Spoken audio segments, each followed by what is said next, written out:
राधे कृष्णा दोस्तों। तो चलिए हम आज की कहानी को शुरू करें। हमारी आज की कहानी कर्ण ने क्यों किया था दुर्योधन के साथ विश्वासघात। दोस्तों, महाभारत के 17 दिन का युद्ध समाप्त हो गया था। अर्जुन के हाथों कर्ण वीर गति को प्राप्त हो गए थे। अपने प्रिय मित्र कर्ण की मृत्यु का समाचार सुनकर दुर्योधन टूट गया था। कर्ण के मृत्यु पर विलाप करता हुआ दुर्योधन रणभूमि की पावन धरती पर बाणों की सैया पर लेटे गंगा पुत्र भीष्म के पास पहुंचा। दुर्योधन भीष्म के पैरों को पकड़कर रोने लगा और बोला, प्रणाम पितामह। दुर्योधन को यूं विलाप करते देखकर भीष्म बोले, मेरे सिरहाने आओ पुत्र दुर्योधन। भीष्म के सिरहाने आकर बोला, मैं आज बिल्कुल अकेला हो गया हूँ। मेरा मित्र कर्ण, मेरा भाई राधे मुझे अकेला छोड़कर चला गया है। पितामह, इस तरह मैं दुशासन के शव पर भी नहीं रोया था, परंतु राधे की मृत्यु ने मुझे कंगाल कर दिया है। पितामह, मैं कंगाल हो गया हूँ। पितामह बोले, हे पुत्र, क्षत्रियों का यूं रोना शोभा नहीं देता। राधे का मृत्यु तो इकलौता प्रसाद है पुत्र, और ये ना भूलो पुत्र, उस महान योद्धा का जीवन किसी तपस्या से कम नहीं था। उस अभागे राधे के जीवन में हमेशा अपमान ही आया पुत्र, अपमान ही आया। और हे दुर्योधन, उसे राधे समझने की भूल मत करना। वो कुंती था, तुम्हारा मित्र कर्ण कुंती था। वह यह जानता था कि वह कुंती है पुत्र, लेकिन वह तुम्हारे पक्ष में लड़ता रहा और तुम्हारे ही पक्ष में लड़ते लड़ते वीर गति को प्राप्त हुआ। दुर्योधन आश्चर्य से बोला, तो क्या कर्ण कुंती था? पितामह, माता कुंती का पुत्र था। पितामह, क्या उन पांडवों का भाई और फिर भी मेरे पक्ष में युद्ध करता हुआ वीर गति को प्राप्त हो गया? आप जानते थे पितामह, कर्ण उन पांडवों का ज्येष्ठ भाई है। पितामह बोले, हाँ पुत्र, तुम्हारे राधे का संपूर्ण सत्य यही है, वह कुंती था। दुर्योधन क्रोध में बोला, आपने मुझे क्यों नहीं बताया? भीष्म बोले, विष पीकर जिसके मुख पर मुस्कान हो, उसका भेद खोलकर उसके बलिदान का अपमान किया जा सकता है। मैं कर्ण के बलिदान का अपमान कैसे करता? इसी कारण अपने रहते मैंने उसे युद्ध भूमि से दूर रखा था। मैं नहीं चाहता था कि एक भाई दूसरे भाई को मारे।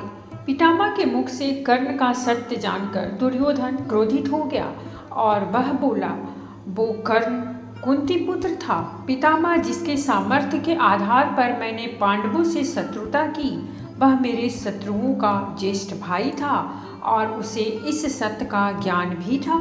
पितामह, यही कारण था न कि कर्ण ने पांडवों में से किसी का भी वध नहीं किया था। ऐसा छल, ऐसा विश्वासघात उस सुत पुत्र को मैंने सिंहासन दिया, सत्ता दी, सम्मान का अधिकार दिया, परंतु वह मेरे पराजय की योजना बनाई। वह मेरे ही पक्ष में खड़ा होकर मुझे ही हराने का योजना बनाता रहा। पितामह, अब मुझे समझ आ रहा है क्यों कर्ण देवराज इंद्र को अपने कवच और कुंडल दान कर दिए थे और क्यों उसने निहत्थे भीम को जीवन दान दिया। जब वह अर्जुन का वध कर सकता था तो क्यों उसने सूर्यास्त का बहाना बनाकर उसे भी जीवन दान दे दिया था? पितामह, वो जीवन दान नहीं थे, वह मेरे साथ छल था जो मेरे प्रिय मित्र कर्ण ने मेरे साथ किया था। पितामह, मैंने सदा उस पर आंख मूंद कर भरोसा किया था और उसने मेरे भरोसे का वध किया। पितामह, वध किया। दुर्योधन रोता हुआ आगे बोला, पर ऐसा क्यों है? इतना सब कुछ जानने के बाद भी मैं उसे घृणा नहीं कर पा रहा हूँ। इतना सब कुछ देखने के बाद भी पितामह, यह मेरी आंखें उसके मृत्यु पर आंसू बहा रही है। ऐसा क्यों पितामह? बोलिए, ऐसा क्यों है? भीष्म बोले, ऐसा इसलिए है पुत्र, क्योंकि छल कपट से भरे इस महाभारत युद्ध में अगर कुछ सत्य है तो वह तुम्हारी मित्रता है पुत्र दुर्योधन, और कर्ण की मित्रता है। एक तरफ कर्ण है पुत्र, जो यह जानते हुए भी वह जिनसे लड़ रहा है वह उनके भाई हैं, फिर भी वह अपनी मित्रता निभाने के लिए महाभारत की इस भूमि में मर गया। और दूसरी तरफ जो तुम हो पुत्र, यह सत्य जानने के बाद भी कर्ण तुम्हारे परम शत्रुओं का बड़ा भाई है, तुम अश्रु बहा रहे हो।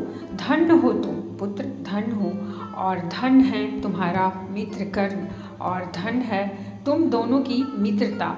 और आज मैं अपने वृद्ध हाथों से ज्येष्ठ कुंती पुत्र को प्रणाम करता हूँ। मैं प्रणाम करता हूँ उसके बलिदान को।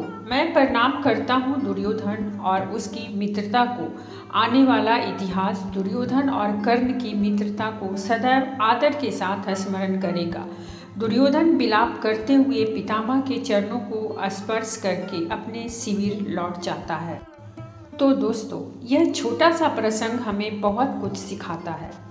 यह प्रसंग हमें सिखाता है कि विपत्ति के समय जो हाथ पकड़कर खड़ा रहे वही सच्चा मित्र होता है। वंश की उस रंगशाला में जब कर्ण को सभी ने स्वीकार कर दिया था, उस वक्त सिर्फ दुर्योधन वही मित्र था जो तब उसके साथ खड़ा था। जब सभी ने उसे अस्वीकार कर दिया था, तब दुर्योधन ही था जिसने कर्ण को यह जाने बिना कि वह किस समाज से है, कि कुल से है और किस जाति से है, स्वीकार किया था।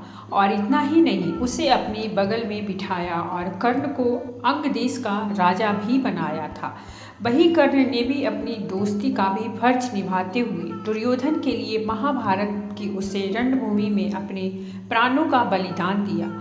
तो दोस्तों, ये थी हमारी आज की कहानी, और अगर कहानी अच्छी लगी हो तो प्लीज़ हमारे चैनल को सब्सक्राइब कीजिए, वीडियो को लाइक और शेयर जरूर कीजिए। कहानी सुनने के लिए बहुत बहुत धन्यवाद। मिलते हैं हम एक नई कहानी के साथ।